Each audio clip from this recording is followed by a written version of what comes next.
Bonjour, dans cette vidéo, je vais répondre à une question que les personnes que j'accompagne me posent très souvent. Que doit-on amener avec soi pour un entretien d'embauche? Dans cette vidéo, je vais vous révéler les éléments essentiels qui constituent votre kit de survie pour aller à un entretien d'embauche. Je m'appelle Nolwenn Bernachat-Solan de NBA Coaching. Je vous accompagne depuis 15 ans dans votre recherche d'emploi et dans votre évolution de carrière. J'offre chaque semaine une consultation gratuite, complète, à un membre de mon réseau.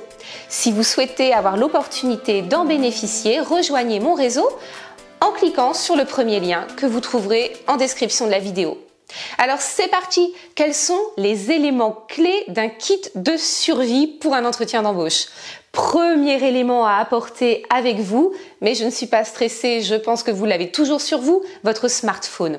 Pourquoi le smartphone? Eh bien parce qu'il y a à l'intérieur de nombreux éléments d'information dont vous avez besoin. L'adresse ou ceux du lieu de l'entretien, le nom de la personne avec qui vous allez le passer, l'horaire, le nom de la salle éventuellement qu'on vous a déjà communiqué. Des éléments essentiels que je vous invite même à noter sur une petite fiche au cas où vous soyez en panne de batterie, ce qui peut toujours arriver. Ayez quand même un smartphone chargé sur vous pour deux raisons principales. Bénéficiez du GPS si en dernière minute vous êtes perdu. Et puis, parce que le recruteur peut chercher à vous contacter pour éventuellement vous donner des derniers éléments d'information, notamment s'il veut décaler par exemple l'horaire ou si le nom de la salle a changé. Bref, ayez avec vous un smartphone et notez sur une petite fiche les éléments essentiels dont vous avez besoin pour vous rendre sur le lieu de l'entretien. Deuxième élément à mettre dans votre kit de survie, un carnet et un crayon. Pourquoi? Eh bien parce qu'il faut prendre des notes en entretien d'embauche. Et si vous en doutez, je vous invite à regarder la vidéo que j'ai faite spécifiquement sur ce sujet. Donc prenez avec vous un carnet, un crayon pour prendre des notes. Le recruteur va vous donner plein d'informations qu'il est tout à fait important que vous reteniez, surtout si vous décrochez ce que je vous souhaite, le second entretien. Troisième élément à emporter dans votre kit de survie, eh bien, c'est une chemise à l'intérieur de laquelle vous aurez mis votre CV imprimé.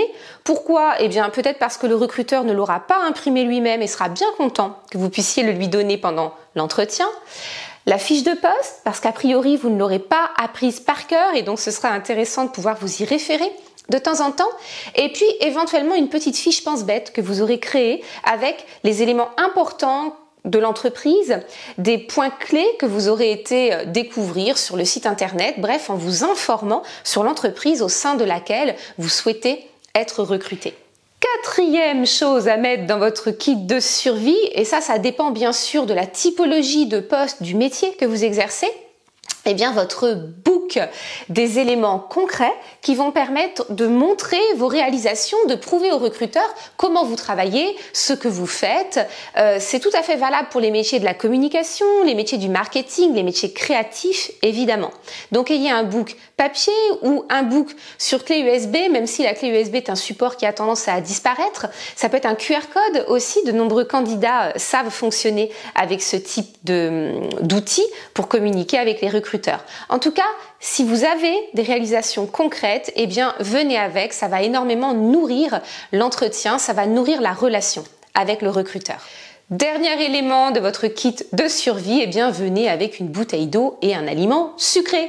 Pourquoi? Eh bien parce que tout le temps du trajet, vous aurez peut-être un petit peu stressé et si vous attendez avant l'entretien, le niveau de stress va encore monter et tout ça, bien ça dévore le glucose dans le corps. Le stress, ça va vous fatiguer. Et donc pour arriver en pleine forme au moment de l'entretien, ça aura été intéressant de pouvoir manger quelque chose et puis de vous hydrater parce qu'il n'y aura pas forcément une fontaine à eau dans la salle où vous attendez avant d'entrer en entretien et c'est pas devant le recruteur qu'il faudra vider une petite bouteille d'eau parce que vous avez couru pour arriver jusqu'au lieu de l'entretien. Voilà, vous avez tous les éléments à mettre dans votre kit de survie, tout ce qu'il faut absolument amener avec soi pour un entretien d'embauche. Si la vidéo vous a plu, signalez-le. Abonnez-vous à ma chaîne YouTube pour recevoir tous mes conseils et puis rejoignez ma communauté en cliquant sur le premier lien en commentaire de manière à tenter votre chance et peut-être bénéficier d'une consultation gratuite puisque j'en offre une par semaine au sein de mon réseau. Merci beaucoup pour votre attention et à très bientôt pour d'autres vidéos. Bye.